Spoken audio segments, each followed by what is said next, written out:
Hello friends, welcome to our YouTube channel. ഇന്ന് നമ്മളൊരു പുതിയ വീഡിയോ ആയിട്ടാണ് വന്നിരിക്കുന്നത്. ഒരു വീക്കെൻഡ് ഔട്ടിങ്ങിൻ്റെ ഒരു വീഡിയോ ആണ്. വലിയ ഔട്ടിംഗ് ഒന്നുമല്ല, നമ്മളെ തൊട്ടടുത്ത് ഒരു ബൊട്ടാണിക് ഗാർഡൻ വിസിറ്റാണ്. നോർത്തേൺ അയർലൻഡിലെ നമ്മൾ ഫേമസ് പ്ലേസസ് ടു വിസിറ്റ് നോക്കുകയാണെങ്കിൽ അതിൽ ഫേമസ് ആയിട്ടുള്ളൊരു പ്ലേസ് തന്നെയാണ് നമ്മൾ ബൊട്ടാണിക് ഗാർഡൻ. ബൊട്ടാണിക് ഗാർഡനിൽ പോകുന്നവർക്കാണെങ്കിൽ അതിൻ്റെ തൊട്ടടുത്ത് തന്നെയാണ് അൾസ്റ്റർ മ്യൂസിയം. അപ്പോൾ അതും കൂടെ വിസിറ്റ് ചെയ്തിട്ട് നമുക്ക് തിരിച്ചു വരാം. അപ്പോൾ നമ്മൾ പോകുന്നത് ഒരു സൺഡേ ഉച്ച കഴിഞ്ഞാണ്. അപ്പോൾ സൺഡേ ചൂസ് ചെയ്യാൻ കാരണം സൺഡേ നല്ല വെതറായിരുന്നു. അതവിടെ പോകുമ്പം കാണാനും ഉണ്ടായിരുന്നു. അവിടെ മൊത്തം ആൾക്കാരായിരുന്നു, നല്ല തിരക്കുണ്ടായിരുന്നു. ഇതുവരെ കണ്ടിട്ടില്ലാത്ത അത്രയും തിരക്ക് അവിടെ ഉണ്ടായിരുന്നു. നമ്മൾ ആദ്യം ബൊട്ടാണിക് ഗാർഡനിലേക്കാണ് പോയത്. അപ്പോൾ അവിടെ ചെന്നപ്പോൾ തന്നെ കാണാൻ നല്ല ഭംഗിയുണ്ടായിരുന്നു. കാരണം ഒരുപാട് ഫ്ലവേഴ്സ് ഉണ്ടായിരുന്നു. സ്പ്രിങ് സീസൺ തുടങ്ങുന്നതുകൊണ്ട് തന്നെ ഒരുപാട് പൂക്കൾ അവിടെ ഉണ്ട്. പല വെറൈറ്റി ഓഫ് ഫ്ലവേഴ്സ് ഉണ്ട്. നല്ല ഭംഗിയുണ്ടായിരുന്നു എല്ലാം കാണാൻ വേണ്ടിയിട്ട്. അപ്പോൾ നമ്മൾ പുറത്ത് കൂടെയൊക്കെ കുറച്ച് സമയം നടന്നു കഴിഞ്ഞ് അവിടുത്തെ ഗ്ലാസ് ഹൗസിലേക്ക് പിന്നെ പോയി. അവിടെ അധികം ഗ്രീൻ പ്ലാന്റ്സ് ആണ് കൂടുതലുണ്ടായിരുന്നത്. അല്ലാത്ത കുറച്ച് കളർഫുൾ ഫ്ലവേഴ്സും ഉണ്ട്, എന്നാലും കൂടുതൽ ഗ്രീൻ പ്ലാന്റ്സ് ആണ് ആ ഗ്ലാസ് ഹൗസിൻ്റെ ഉള്ളിൽ. അത് കഴിഞ്ഞ് പിന്നെ നമ്മൾ പുറത്തൂടെ ബൊട്ടാണിക് ഗാർഡൻ എന്ന് വെച്ചാൽ വിശാലമായിട്ട് കിടക്കുകയാണ്. ഒരുപാട് സ്ഥലമുണ്ട് നമുക്ക് നടക്കാനൊക്കെ.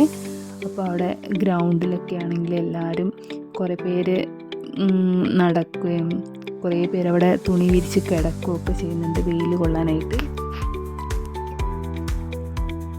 കുറേ പേര് അവിടെ ഫുട്ബോൾ കളിക്കുന്നുണ്ട്, ടെന്നീസ് കളിക്കുന്നുണ്ട്. അപ്പോൾ അന്ന് അത്രയും നല്ല വെതറായിരുന്നു. കാരണം അതിൻ്റെ തലേദിവസമാണെങ്കിൽ സാറ്റർഡേ ആണെങ്കിൽ ഫുള്ള് മഴയായിരുന്നു. അപ്പോൾ അങ്ങനെ വെച്ച് നോക്കുമ്പോൾ സൺഡേ നല്ല വെതറായിരുന്നു. നമ്മൾ ബൊട്ടാണിക് ഗാർഡനിൽ കുറച്ച് നേരം കറങ്ങി. അത് കഴിഞ്ഞ് ഐസ്ക്രീം ഉണ്ടായിരുന്നു അവിടെ. അപ്പോൾ നമ്മളൊരു ഐസ്ക്രീം കഴിച്ചു. അത് നമ്മൾ ഇപ്രാവശ്യം മെയിനായിട്ട് പോയപ്പം വിചാരിച്ചത് അൾസ്റ്റർ മ്യൂസിയത്തിൽ എന്തായാലും കയറണം എന്ന് വിചാരിച്ചാണ് പോയത്. ഇതിന് മുന്നേ കുറേ തവണ ബൊട്ടാണിക് ഗാർഡനിൽ പോയിട്ടുണ്ടെങ്കിലും അൾസ്റ്റർ മ്യൂസിയത്തിൽ ഇതുവരെ പോയിട്ടുണ്ടായിരുന്നില്ല. അപ്പോൾ നമ്മൾ ഗൂഗിളിൽ നോക്കിയപ്പം ഇങ്ങനെ കണ്ടതുപോലെ തോന്നിയത് 3:30 അൾസ്റ്റർ മ്യൂസിയം ക്ലോസ് ചെയ്യുന്നതാണ് വിചാരിച്ചത്. അതുകൊണ്ട് തന്നെ നമ്മൾ ബൊട്ടാണിക് ഗാർഡനിൽ അധികം കറങ്ങാതെ തന്നെ അൾസ്റ്റർ മ്യൂസിയത്തിലേക്ക് പോകാമെന്ന് വിചാരിച്ചു. അപ്പോൾ അൾസ്റ്റർ മ്യൂസിയത്തിൽ എത്തിയപ്പോൾ അവിടെ ഓപ്പണിംഗ് അവേഴ്സ് ഉണ്ടായിരുന്നു. അപ്പോൾ എനിക്ക് തോന്നുന്നത് 5 മണിയോ 5:30 വരെ അങ്ങാനും ഉണ്ടത്. പക്ഷെ നമ്മൾ അത് പെട്ടെന്ന് ക്ലോസ് ആവുമെന്ന് വിചാരിച്ചാണ് നമ്മൾ നേരത്തെ പോയത്. അപ്പോൾ അൾസ്റ്റർ മ്യൂസിയം എന്ന് വെച്ചാൽ ടിക്കറ്റ് ഒന്നുമില്ല കേട്ടോ, ഫ്രീ ആണ് നമുക്ക്. അൾസ്റ്റർ മ്യൂസിയത്തിനെ പറ്റി പറയുകയാണെങ്കിൽ നോർത്തേൺ അയർലൻഡിൽ തന്നെ വൺ ഓഫ് ദ ഫേമസും അതുപോലെ തന്നെ ബിഗ്ഗസ്റ്റ് മ്യൂസിയം കൂടിയാണ്. ബൊട്ടാണിക് ഗാർഡനിൽ കുറേ തവണ ഞാൻ പോയിട്ടുണ്ടെങ്കിലും അൾസ്റ്റർ മ്യൂസിയത്തിൽ ആദ്യമായിട്ടാണ് പോകുന്നത്. ഇതിന് മുന്നേ മ്യൂസിയം അവിടെ ഉണ്ടെന്ന് എനിക്കറിയായിരുന്നു, പക്ഷേ പോകാൻ അങ്ങനെ ഒരു താല്പര്യം തോന്നിയിട്ടില്ല. പക്ഷെ ഇത്തവണ വിചാരിച്ചു ചുമ്മാ വെറുതെ ഒരു ദിവസം ഇങ്ങനെ ഗൂഗിളിൽ നോക്കിയപ്പോൾ അൾസ്റ്റർ മ്യൂസിയം ഫേമസ് ആണെന്നും ബിഗ്ഗസ്റ്റ് ആണെന്നും കണ്ടു. അപ്പോൾ നമ്മുടെ തൊട്ടടുത്ത് തന്നെയാണ്. അപ്പോൾ ഇപ്രാവശ്യം പോകുമ്പം അങ്ങനെ പോകാമെന്ന് വിചാരിച്ചാണ് അൾസ്റ്റർ മ്യൂസിയത്തിലേക്ക് പോയത്. പക്ഷെ അവിടെ ചെന്നപ്പം നമുക്ക് എല്ലാവർക്കും നല്ലോണം ഇഷ്ടപ്പെട്ടു. കാരണം അത്ര അവിടെ കാണാനുണ്ട്, ഒരുപാട് അവിടെ കാണാൻ തന്നെയുണ്ട്.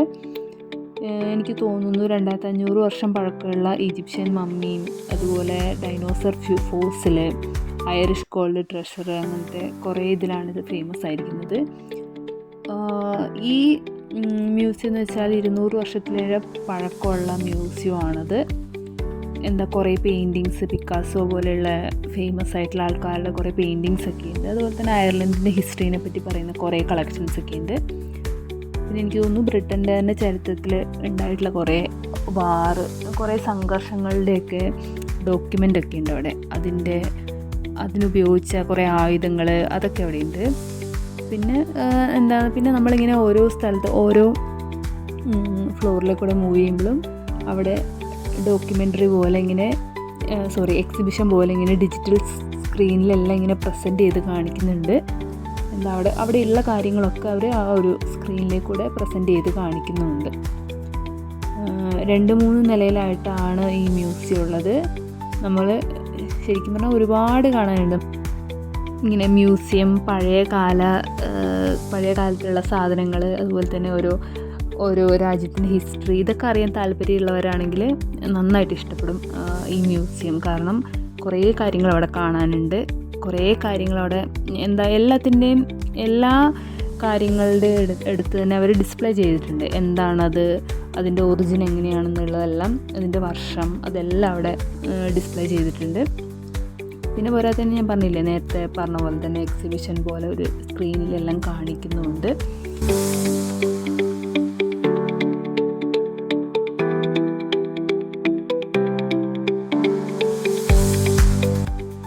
പിന്നെയാണെങ്കിൽ കുറച്ച് ഇങ്ങനെ നമ്മൾ ഇതെല്ലാം കണ്ട് മുന്നോട്ട് പോകുമ്പോൾ എനിക്ക് ഭയങ്കരമായിട്ടൊരു ഇതായിട്ട് തോന്നി. ഞാനിവിടെ പീരിയോഡിക് ടേബിളിൻ്റെ വലിയൊരു എക്സിബിഷൻ പോലെ കണ്ടു. അതെനിക്ക് ഭയങ്കരമായിട്ട് ഇഷ്ടമായി.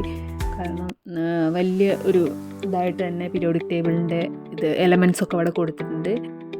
പിന്നെ അവിടുന്ന് കുറച്ചങ്ങോട്ട് പോയപ്പോൾ നമ്മുടെ സ്റ്റോൺസ്, ക്രിസ്റ്റൽസ്, അങ്ങനെ അതിൻ്റെ ഒരു സെക്ഷൻ ഉണ്ടായിരുന്നു. അതെന്ന് വെച്ചാൽ നല്ല ഒരു ഡാർക്കായിട്ടുള്ള, അത്രയും നേരം നമ്മൾ നല്ല ബ്രൈറ്റായിട്ട് ലൈറ്റൊക്കെ ഇട്ടാണ് എല്ലാം ബാക്കി കണ്ടുപോകുന്നത്. പക്ഷേ ഈ ഒരു സെക്ഷൻ എത്തുമ്പോഴത്തേക്കും അവിടെ കുറച്ച് ഇരുട്ട് പോലെയായി ഡാർക്കായിട്ടാണ് ഇത് കാണിക്കുന്നത്.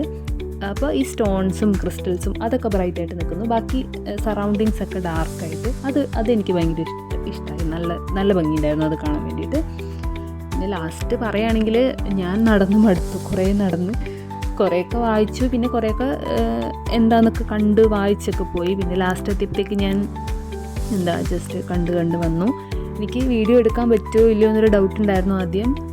കാരണം അവിടെ ഒന്നും എഴുതിയൊന്നും വെച്ചിട്ടുണ്ടായിരുന്നില്ല എടുക്കുന്നതിന് കുഴപ്പമുണ്ടോന്നൊന്നും. അതുകൊണ്ട് ആദ്യം കുറേയൊന്നും ഞാൻ വീഡിയോ എടുത്തിട്ടുണ്ടായിരുന്നില്ല. പിന്നെ കുറേ ഭാഗമൊക്കെ ഞാൻ മിസ് ചെയ്തിട്ടുണ്ട് വീഡിയോയിൽ. അപ്പം അങ്ങനെ ഫുള്ളൊന്നും ഞാൻ ഉൾപ്പെടുത്തിയിട്ടില്ല. അപ്പോൾ നിങ്ങൾ വീഡിയോ കാണുമ്പോൾ ഇത്രയേ ഉള്ളൂ എന്ന് വിചാരിക്കരുത്. എനിക്ക് പറ്റുന്ന ഭാഗം മാത്രമേ ഞാൻ വീഡിയോ എടുത്തിട്ടുള്ളൂ. അപ്പോൾ അങ്ങനെ ഇങ്ങനെ മ്യൂസിയം, അതുപോലെ തന്നെ ഹിസ്റ്ററി, ഓരോ പെയിൻറ്റിങ്സ്, ഇതൊക്കെ ഇഷ്ടപ്പെടുന്നവരാണെങ്കിൽ അൾസർ മ്യൂസിയം വന്നാൽ എന്തായാലും നിങ്ങൾക്ക് നന്നായിട്ട് അത് കണ്ട് എൻജോയ് ചെയ്യാൻ പറ്റും. അപ്പോൾ നിങ്ങൾ എപ്പോഴെങ്കിലും നോർത്തേൺ അയർലൻഡിലൊക്കെ ഹോളിഡേയ്സിനൊക്കെ വരുന്നവരാണെങ്കിൽ ഒരു മസ്റ്റ് വാച്ച് എന്ന് തന്നെ പറയാം നമ്മുടെ ബൊട്ടാണിക് ഗാർഡനും അൾസർ മ്യൂസിയമൊക്കെ. പിന്നെ ബൊട്ടാണിക് ഗാർഡനിലാണെങ്കിൽ നമുക്ക് സ്പ്രിംഗ് സീസണിലൊക്കെ വരുവാണെങ്കിൽ നന്നായിട്ട് എൻജോയ് ചെയ്യാം. കാരണം വെതർ നല്ലതാണ്, കുറേ ഫ്ലവേഴ്സൊക്കെ ഉണ്ടാകും. പിന്നെ അവിടെ റോസ് ഗാർഡൻ ഉണ്ട് ബൊട്ടാണിക് ഗാർഡനിൽ. കുറേ വെറൈറ്റി ഓഫ് റോസ് ഫ്ലവേഴ്സൊക്കെ ഉണ്ട്. ഞാൻ ഇത്തവണ പോയപ്പോൾ ഉണ്ടായിരുന്നില്ല, പക്ഷേ ഇതിന് മുന്നേ ഞാൻ പോയപ്പോൾ റോസ് ഗാർഡനിൽ ഞാൻ പോയിട്ടുണ്ടായിരുന്നു. കുറേ റോസ് ഫ്ലവേഴ്സ് ഉണ്ടായിരുന്നു, പല കളറിൽ, ചിലത് ചെറിയ പൂക്കളായിട്ടും ചിലത് വലുതായിട്ടും, അങ്ങനെ കുറേ റോസ് ഫ്ലവേഴ്സൊക്കെ ഉണ്ടായിരുന്നു. ഇന്നത്തെ വീഡിയോ അപ്പോൾ ഇത്രയേ ഉള്ളൂ. നിങ്ങൾക്ക് വീഡിയോ എല്ലാവർക്കും ഇഷ്ടമായി എന്ന് വിചാരിക്കുന്നു. ഇഷ്ടമായെങ്കിൽ ലൈക്ക് ചെയ്യുക, ഷെയർ ചെയ്യുക, സബ്സ്ക്രൈബ് ചെയ്യുക. പുതിയൊരു വീഡിയോ ആയിട്ട് വേറെ ദിവസം കാണും കേട്ടോ. ബൈ.